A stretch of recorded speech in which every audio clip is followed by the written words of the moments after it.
হেরেস্তার ভয়াবহ অভিজ্ঞতা জানালেন অভিনেত্রী।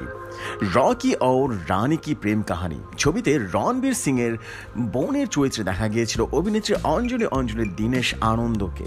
এদিকে ডাব্বা কার্টেল ছবিতে অভিনয় কিন্তু দর্শকদের নজর কেড়েছিল। সম্প্রতি এক সাক্ষাৎকারে অভিনেত্রী নিজের জীবনের ভয়াবহ অভিজ্ঞতার কথা জানিয়েছেন।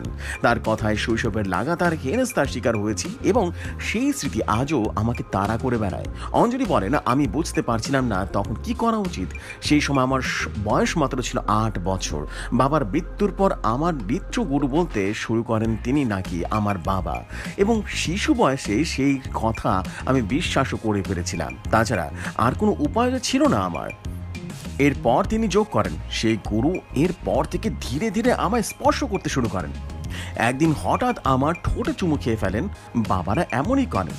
এরপর আমার জীবন অনেকটাই তিনি নিয়ন্ত্রণ করতে শুরু করেন।